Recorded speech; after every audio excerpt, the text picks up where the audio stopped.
go? Yeah.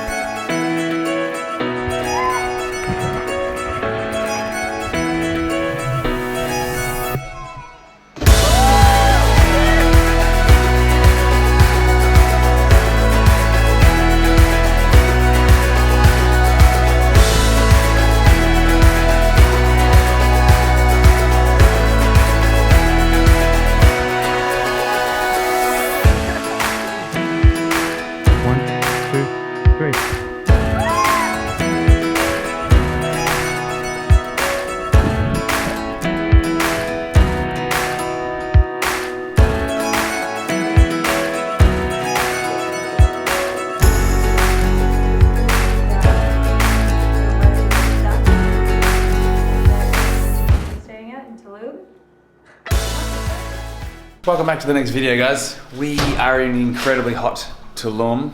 We are about to go exploring for the day.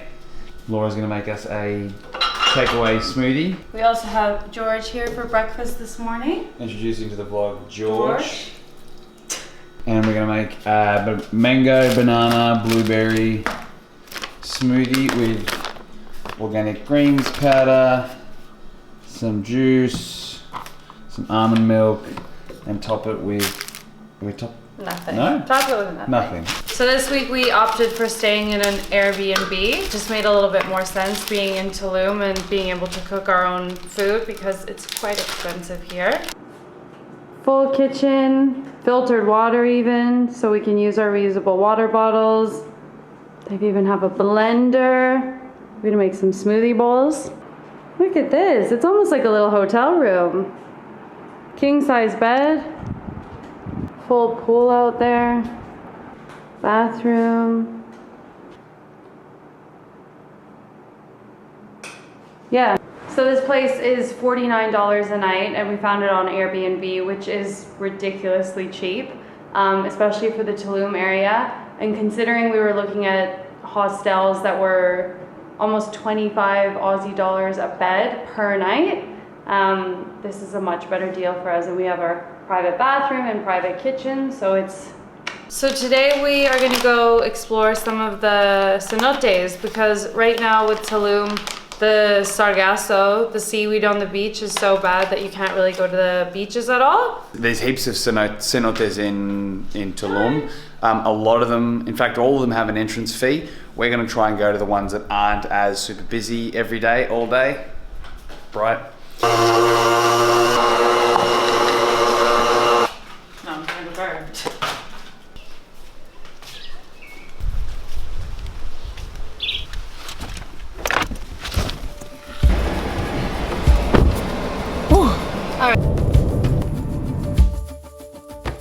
In this week's video, we want to show you a different side of Tulum.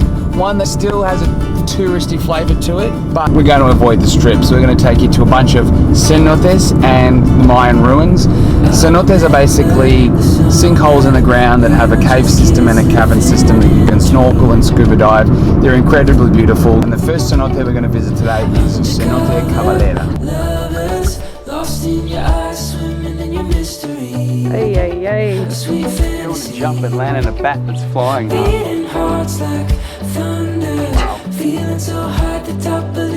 scary? It's a little bit. Be careful. Just get it.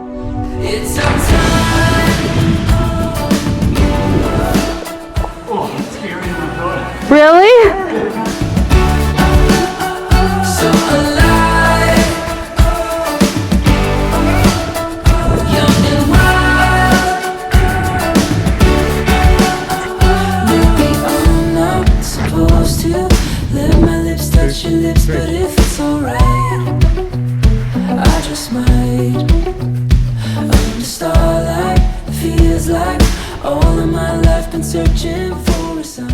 We just got back to the Airbnb. There's not a whole lot to do here because we can't afford to go out, we can't afford the drinks, we can't afford to get into the beach club.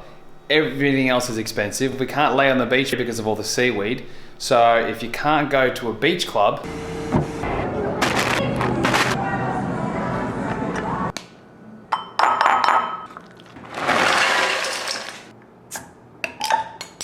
We make our own beach club.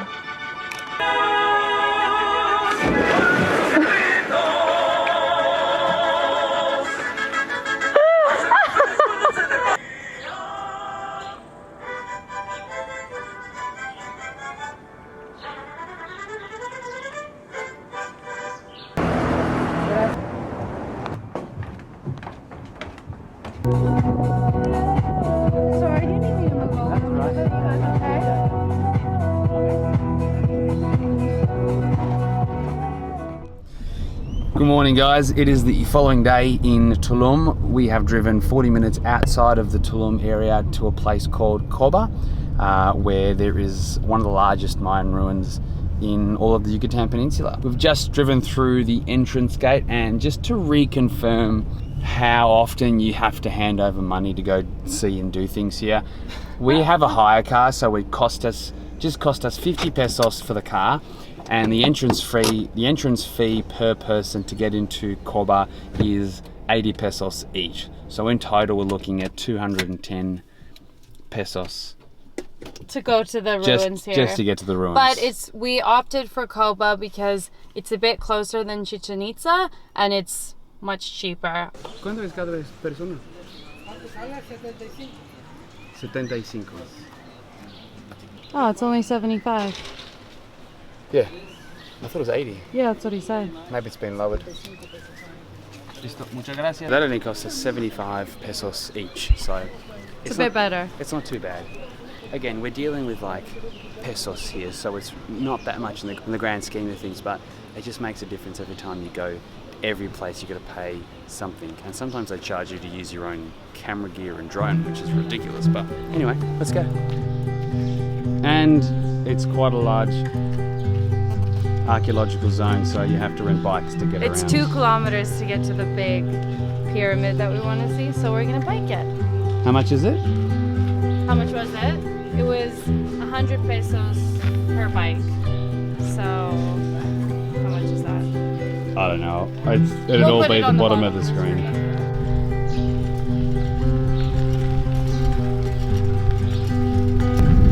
It was a feat just to turn this camera around while riding a bike. This bike has no brakes, it's a cruiser, and this is pretty much the easiest way to get to the pyramids at the end because it's a 2-kilometer walk or hire a bike. We prefer the bike. There's no brakes on here, so old school style. Made it.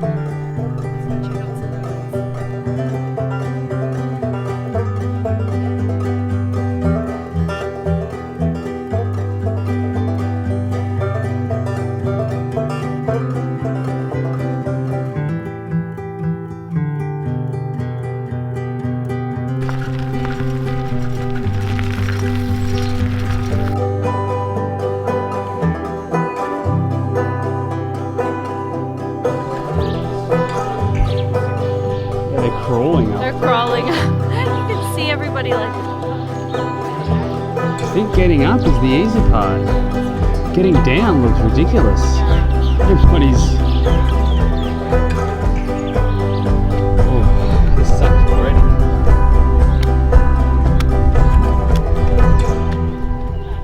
Almost there.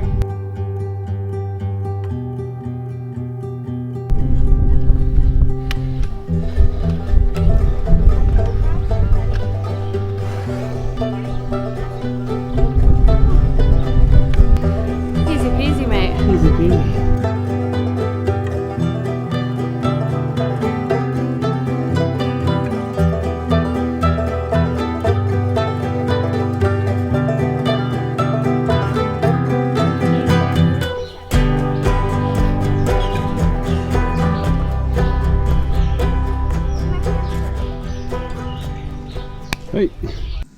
So we left the ruins and we've just come to our first cenote of the day.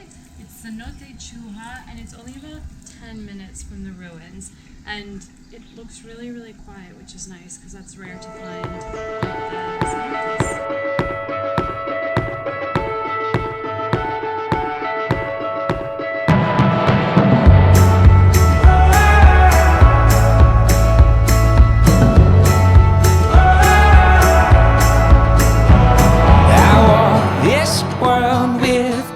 Toes from my missteps and tortured souls. I learned my way, breaking every bone. Now I see all these aches and make you grow. It's like you're on another planet or something. This is one of the coolest places we've been. And there's nobody here. It's a lot dirtier than usual, but it's still amazing.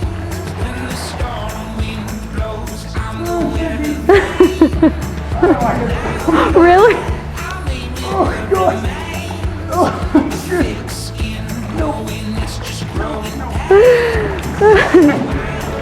Nope. No. Off you go.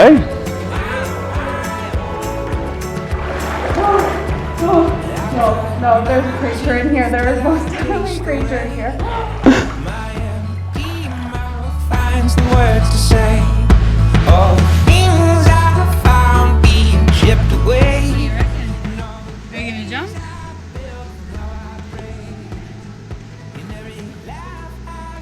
That is a long way down. If I pushed you. I'd be so mad.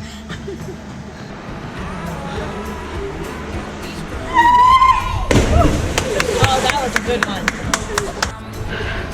Are you gonna do the big one? I gotta beat Laura. I got the big one. Make sure you push off, like hard.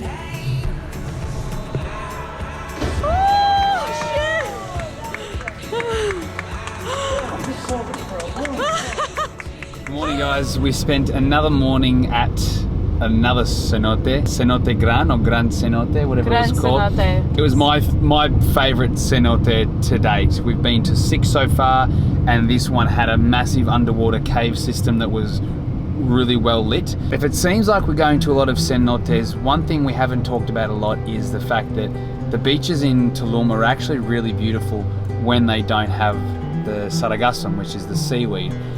And there's a lot of reasons why the seaweed is here, and a few of the main ones that we'll touch on just quickly is massive pollution in Tulum, particularly along the well-developed strip where a lot of resorts and boutique hotels will come in without proper waste management systems.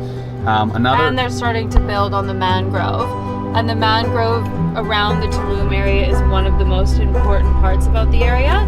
It filters everything out naturally before that water goes into the ocean, and developers are allowed to start building on those areas. I know we've harped on it a lot as well, but there's a lot of overdevelopment from unchecked tourism, particularly along the strip of Tulum. Something that really brought a lot of this to our attention, The Dark Side of Tulum, which is a documentary. It's not too long and we watched it last night, so do check that out if you have a chance. Despite all the negativity and all the things we've been talking about, Tulum is a beautiful place. There is as we said, a dark side to Tulum, but do your research before you come here and find out for yourself where you think is the most economical and sustainable way for you to stay and live here in Tulum. We are currently on the way to our next destination here in Mexico.